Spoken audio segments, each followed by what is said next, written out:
어느 장로님에게 대학생 딸이 있었답니다. An elder had a daughter who was in college. 이 여학생은 인물도 예쁘고 키도 크고 날씬하고 참으로 많은 사람들의 눈길을 끄는 처녀였습니다. This girl was pretty, tall, lean, and she attracted many people's attention. 그런데 사람들의 눈길을 끄는 또 하나의 이유가 있었는데 그것은 이 처녀는 항상 유행의 첨단의 옷을 입고 다닌다는 사실입니다. But there was another reason why she was attracting people's attention. She always wore edgy clothing. 한 번은 주일날 교회에 왔는데 배꼽 티를 입고 교회로 온 겁니다. One Sunday she walked around the church in a crop top that clearly showed her belly button. 아버지 장로님은 이 딸 때문에 너무 창피해서 얼굴이 막 빨개져서 고개도 못 들고 한숨만 푹푹 내쉬고 있었습니다. Her father, elder, was so ashamed of her that he blushed, sighed, and couldn't even lift his face. 보다 못한 목사님이 한마디 했습니다. 너는 어떻게 다 큰 처녀가 그렇게 배꼽을 다 내놓고 다니니? 그것도 하나님이 계신 이 예배당에서. So finally the pastor said to her, Hey you, how can you as an adult walk around exposing your belly button like that? Especially in this sanctuary where God is present. 그랬더니 이 처녀의 대답이 목사님, 지난주 설교의 목사님이 하나님은 우리의 중심을 보기 원하신다 그랬잖아요. Yes, Pastor, that's because you said last week in your sermon that God wants to see our center. Didn't you? 오늘 저는 우리의 중심을 보시는 하나님에 대해서 저도 증거를 하려고 합니다. Today I'd like to speak to you about our God who wants to see the center of our heart. 세상을 살다 보면 우리는 많은 사람들을 만나게 되는데 우리는 자기도 모르는 사이에 나 자신과 남들을 비교를 하게 됩니다. In living in this world, we run into so many people and we tend to compare ourselves to other people subconsciously.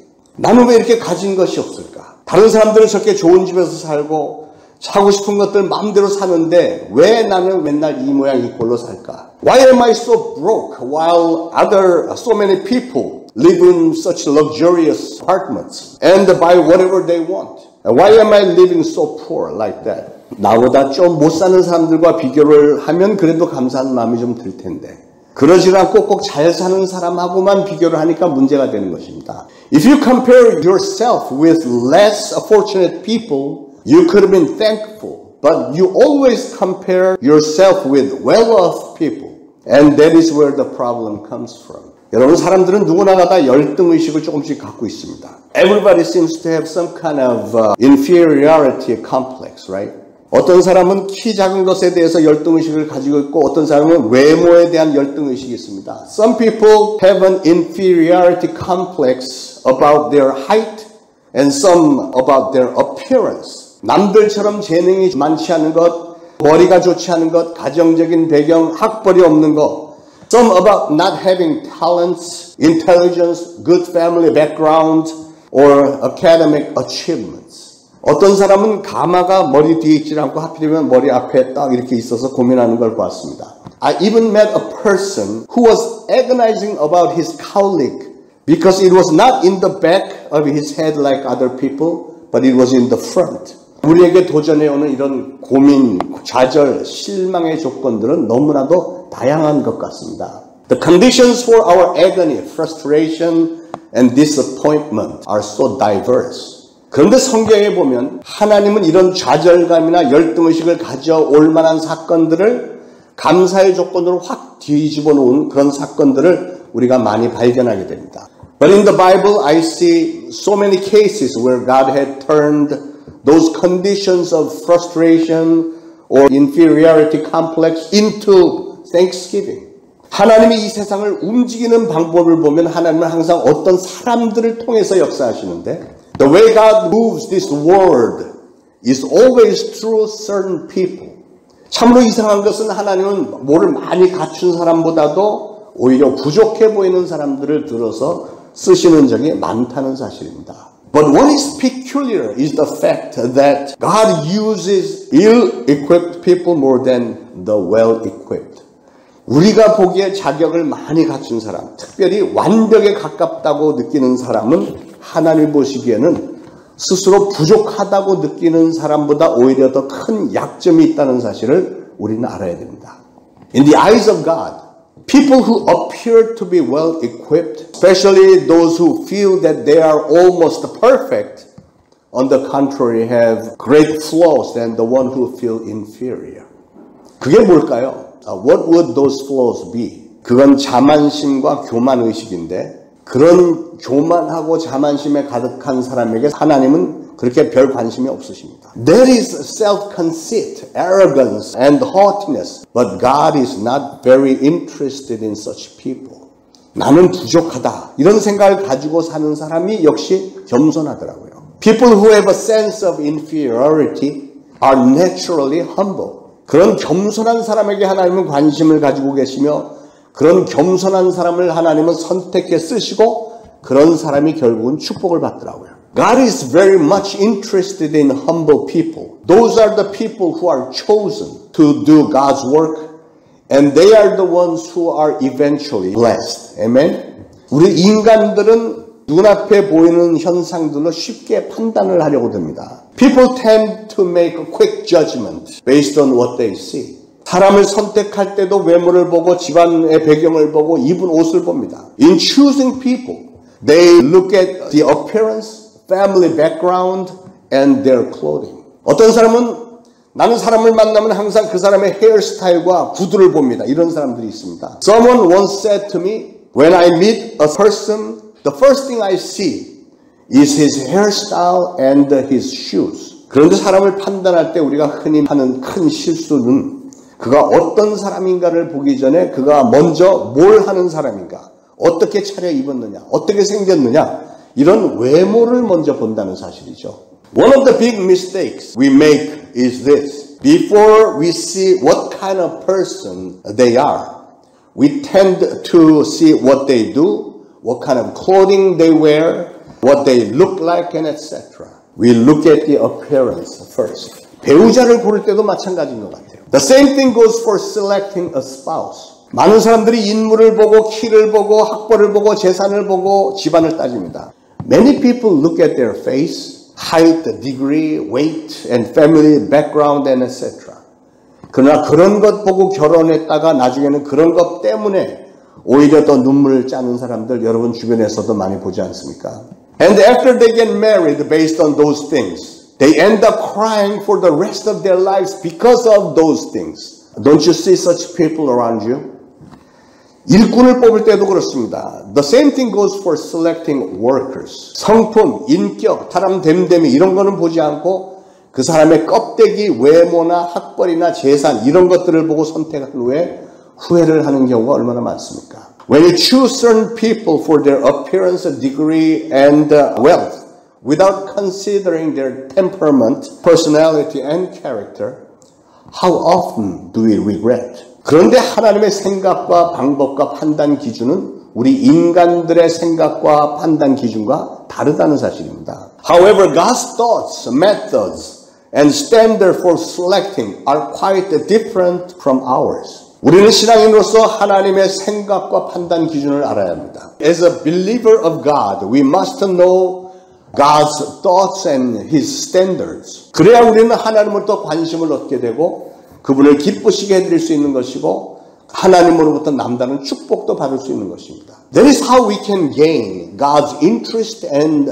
please Him and to receive special blessings. 그래서 저는 오늘 겉으로 나타나는 우리의 외모보다는 우리의 중심을 보시는 우리 하나님의 시각에서 성경에 나타나는 몇몇 인물에 얽힌 사건들을 살펴보고 그들의 부족함에도 불구하고 그들을 들어서 귀하게 사용하셨고 축복하셨던 하나님의 섭리를 생각해 보기를 원합니다. So today, I'd like to examine a few characters and their lives in the Bible.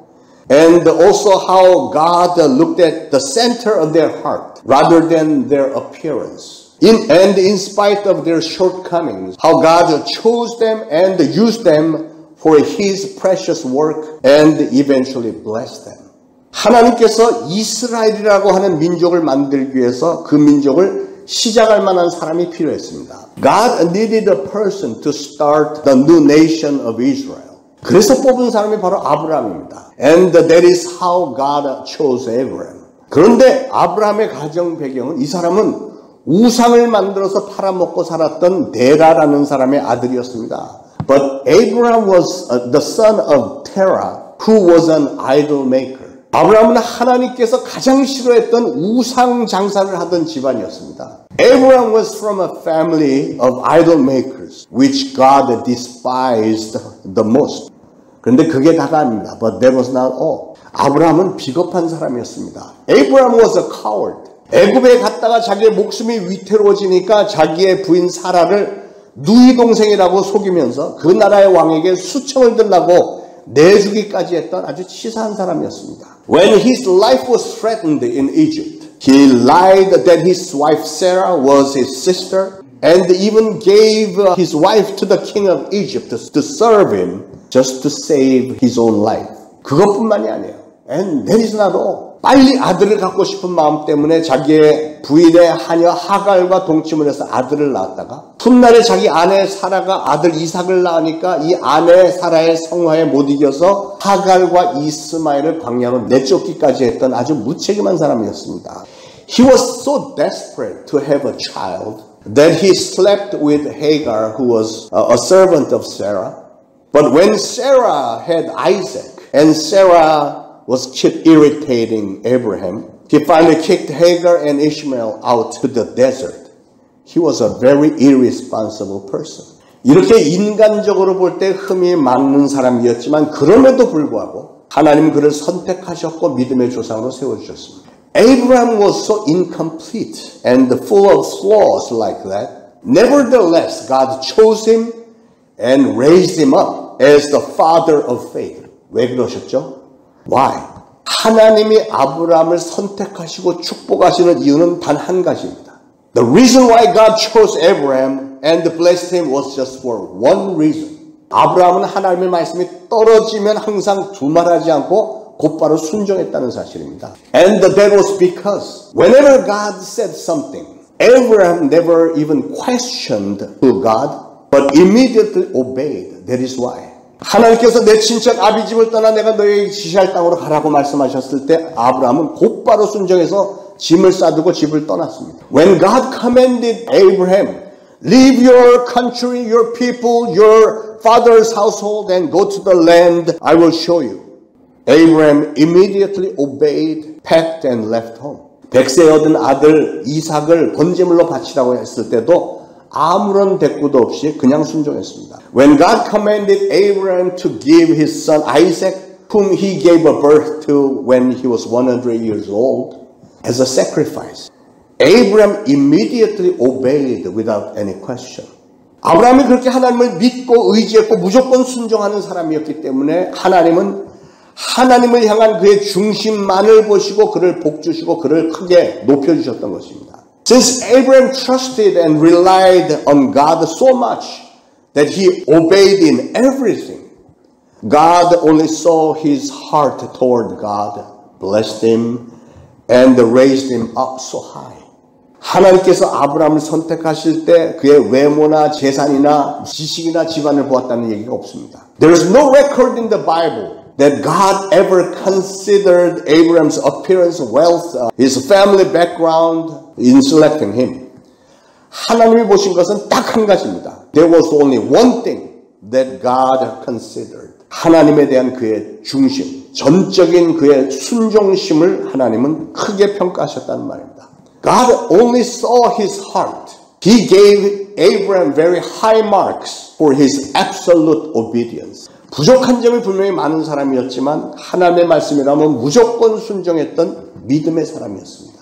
Although Abraham definitely had some shortcomings, he was definitely a man of faith who obeyed God's commands unconditionally. 그거 하나만으로도 다른 모든 약점들은 하나님의 눈에 별로 문제가 되지 않았던 겁니다. In the eyes of God, that alone was good enough to ignore all of his other shortcomings. 하나님의 기준은 이렇게 사람들의 기준과 다른 것입니다. God's standards are this different from human standards. 자, 모세를 한번 생각을 해보실까요? Let us think about Moses now.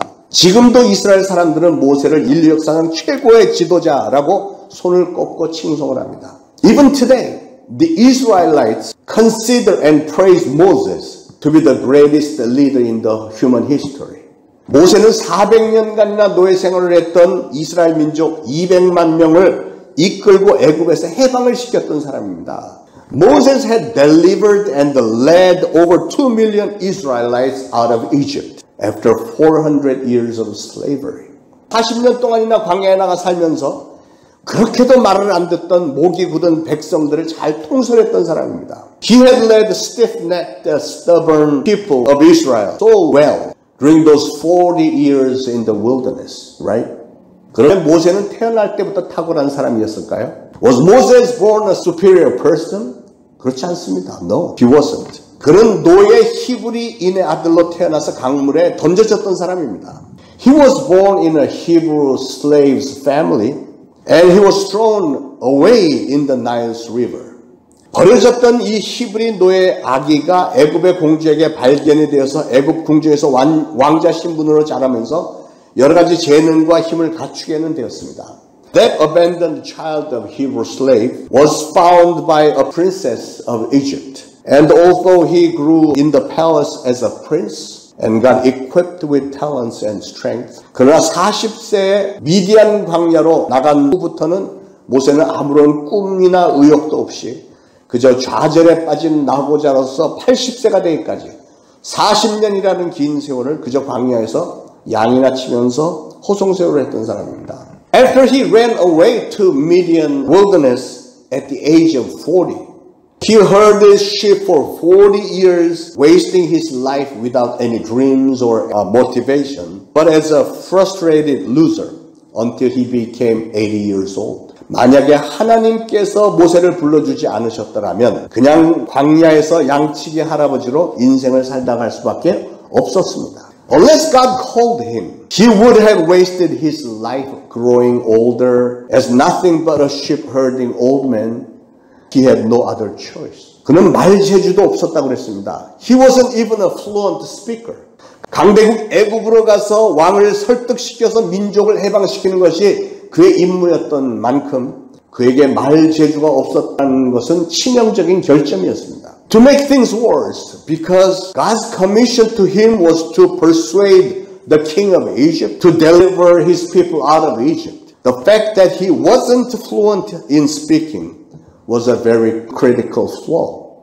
특히 또 목이 곧은 백성, 즉 자기의 주장과 고집이 센 백성 이스라엘을 하나로 만들기 위해서는 모든 사람들을 집중시킬 수 있는 언변과 지도력이 필요했습니다. And also, in order to bring those stiff-necked people of Israel into one community, he needed to have a fluent tongue and great leadership. 그러나 모세는 그런 능력이 없었습니다. But Moses didn't have such skill. 그럼에도 불구하고 하나님께서 그를 선택하셔서 사용하셨을 때 그는 마침내 엑소더스, 이스라엘 민족의 해방이라고 하는 역사적인 일을 잘 수행해낼 수 있었습니다. Nevertheless, when God chose him and used him, he was able to accomplish God's mission of Exodus, the liberation of the people of Israel, very well.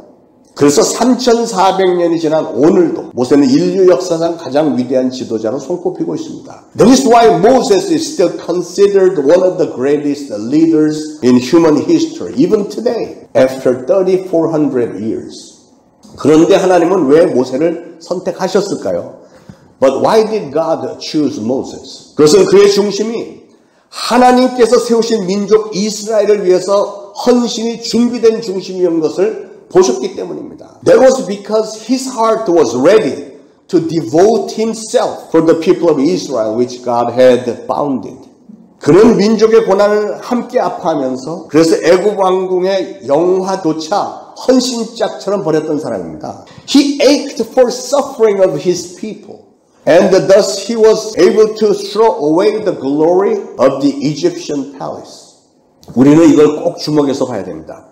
This is what we must pay attention to.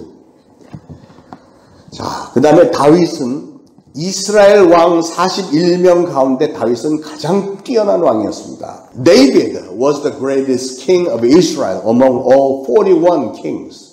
사무엘상 16장 오늘 본문에 하나님이 사무엘 선지자에게 이세 아들에게 기름을 부어서 왕으로 삼으라고 명령을 하셨을 때 이런 말씀도 하셨습니다. In 1 Samuel 16, when God told Samuel to anoint one of Jesse's sons and make him king. God also said, 나의 보는 것은 사람과 같지 아니하니 사람은 외모를 보거니와 나 여호와는 중심을 보느니라. The Lord does not look at the things man looks at the outward appearance, but the Lord looks at the heart. 즉 하나님을 향한 사람의 중심을 하나님은 보신다는 뜻입니다. God was trying to tell him that God only looks at the center of the heart of a person toward God. 하나님은 이세 아들 8명 중에서도 친아버지 이세가 보여줄 생각조차 하지 않았던 다윗을 선택하셨습니다.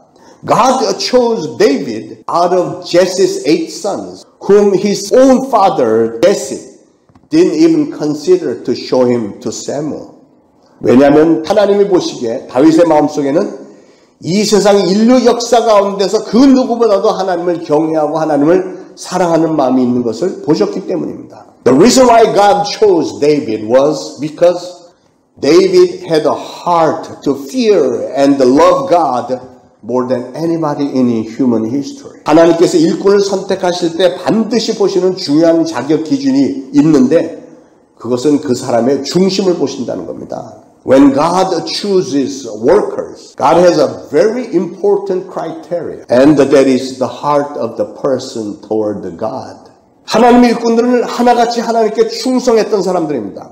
Every single worker of God was loyal to God. 그분들은 그들의 전생애를 충성 하나로 전적으로 하나님 앞에 다 바친 사람들이었습니다. They devoted their entire lives to God, right? 외모가 잘나고 못나고 이런 건 하나님에게 아무 상관이 없었습니다. Your appearance doesn't matter to God at all. 단지 우리의 중심, 우리 안에 충성심만 있으면 하나님은 쓰신다는 것입니다. 할렐루야. Only the center of our heart. Therefore, as long as you have the loyalty to God, God will use you. 할렐루야. 사도 바울이 얼마나 충성스러웠는지 한번 보십시오. Let's look at how loyal the apostle Paul was. 사도행전 14장에 보면 바울이 전도를 하러 루스드라로 들어갑니다. In the book of Acts, the apostle Paul goes to Lystra to preach the good news. 그때 유대인들이 방해를 하려 막 몰려들었습니다. Jews came to hinder Paul's ministry. 온갖 방해를 다 하더니 나중에는 돌팔매질을 해서 바울을 죽여서 동굴 밖에 내다 버렸습니다. After all kinds of hindrance, they eventually stoned Paul to death and dragged him out of the city. 바울은 한참 후에 깨어났습니다. 깨어나서 다시 성 안으로 들어가서 바로 그 다음날 바울은 그 만신창이 된 몸으로 더베를 향해서 떠났습니다. After a while, Paul woke up and went into the city. And the very next day, he went to Derbe. 더베는 루스드라에서 250km나 떨어진 곳입니다. Derbe was 250 kilometers away from Lystra. 아니 몸을 좀 추스를 때까지 좀 쉬었다 가지. 길도 좋지 않고 몸이 만신창이가 됐는데 그 몸으로 쩔뚝쩔뚝 하면서 그 먼 길을 간 겁니다. But he should have rested until he got well, right? The road was not even good. But he insisted on going there by walking with his crippled legs. 하여튼 예나 지금이나 예수만 믿는 사람들의 극성은 좀 알아줘야 됩니다. Throughout history, Christians' hardcore extremity is something else. 며칠 좀 쉬었다가 간다고 해서 누가 뭐라고 합니까? Even if he took a break for a few days, would anybody have blamed him? 아마도 측근 사람들은 가지 말라고 극구 말렸을 것입니다. People around him must have tried to stop or urge him to stay and rest for a while. 그러나 고집스럽게 바울은 쩔뚝쩔뚝하면서 길을 떠났습니다. But he was so stubborn that he took off limping. 무엇 때문입니까? For what? 복음 전파를 위해서요. For the evangelism of the gospel. 왜요? Why? 하나님을 향한 충성심 때문에. Because of his loyalty toward God. That was it. 바로 그겁니다. 그것이 예수 그리스도의 복음 전파를 위해서 바울은 자신의 몸을 하나도 아끼지 않았습니다. Paul never spared his body for the sake of spreading the gospel of Jesus Christ. 그런 열정이 있었기 때문에 바울은 1차 전도 여행 때는 2,000km를 걸었고 2차 전도 여행 때는 3,000km를 걸으면서 복음을 증거하는 신실한 전도자의 삶을 살았습니다. Because of such enthusiasm, Paul walked 2,000 kilometers during the first trip and 3,000 kilometers during the second trip, and he lived a very sincere life as an evangelist. 마침내는 기쁨으로 순교까지 할 수 있었습니다. Eventually, he was able to be martyred gladly. 사랑하는 여러분, 이 세상에서 가장 복된 사람이 누굴까요? Dear beloved, who do you think is the most blessed person in this whole world? 가장 복된 사람은 하나님을 향한 충성스러운 마음을 지닌 사람이라고 믿습니다. I believe it is the person who has loyalty to God in his heart. 하나님은 이런 충성된 사람을 그의 환경이나 그런 외모와는 전혀 상관없이 그저 좋아하십니다. God just loves this kind of loyal person regardless of his circumstances or his appearance, right? 이런 충성된 마음을 품고 사는 사람은 이 땅에서 무슨 물질적인 축복을 많이 받을 것이다. 그런 장담은 제가 드리지 않습니다. I cannot promise you that such people with loyalty will have some kind of material blessings.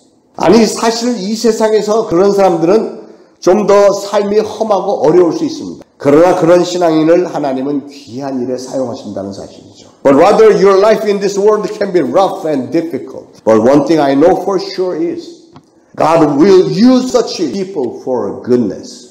그리고 그런 사람들은 극심한 환난과 핍박 가운데서도 그 귀한 하나님의 사역을 자기에게 맡겨주셨다고 하는 데 대해서 감격으로 온 몸을 전율하면서요. Such people will tremble with deep inspiration that they have been used by God for His good purpose, in spite of such extreme tribulation and persecution. 더욱더 커다란 보람과 기쁨 중에 충성을 다하면서 그런 사람들은 귀한 인생의 열매들을 맺게 되는 것입니다. And will appreciate the whole worthwhile efforts and the joy, become even more loyal, and eventually will bear more valuable fruits down the road. 그런 신앙인이야말로 장차 하나님의 나라에서는 하나님으로부터 큰 칭찬과 상급과 금멸관을 받으실 분들이고요. And such Christians will indeed receive much praise, rewards, and golden crown from God in heaven. 그런 인생이 진정 복된 인생이 아니겠습니까? Don't you think such a life would be most blessed life? 사랑하는 여러분, 오늘 하나님을 향한 여러분의 마음은 어떻습니까? Dear beloved, how's your heart toward God today? 여러분의 마음의 중심에 무엇이, 누가 가장 크게 자리 잡고 있는지요? What and who is taking up the most of the space in the center of your heart? 혹시 돈 아닐까요? Is it not by any chance money? 여러분의 가정과 자녀가 여러분의 가장 큰 관심사는 아닙니까? Or is it your family or your children? 그러나 여러분, 우리를 바라보시는 하나님의 관점, 하나님의 판단 기준은 뭐라고요? But dear beloved, what is God's perspective and His standard concerning us? 사람은 외모를 보거니와 여호와는 중심을 보느니라. Man looks at the outward appearance, but the Lord looks at the heart. 오늘 이 말씀에서 하나님의 판단 기준을 항상 기억하시길 바랍니다. From this verse, I want you to remember God's criteria. 앞으로 하나님의 마음에 합한 중심, 즉 하나님이 높이 평가해 주실 만한 충성심을 보유한 신앙인들이 되시기 바랍니다. From now on, I want you to become a believer who has a heart that is pleasing to God. In other words, have loyalty toward God so He can value you very highly. 여러분의 삶 속에서 신앙의 열매를 많이 맺으시기 바랍니다. Bear many fruits of faith throughout your life. 이 땅에서도 하나님의 축복을 마음껏 누리고 하늘의 큰 상급도 많이 쌓으시길 바랍니다. Enjoy the blessing of God in this world as well as the heavenly rewards. 예수 그리스도의 이름으로 축원을 드립니다. I bless you in the name of Jesus Christ our Lord. Amen.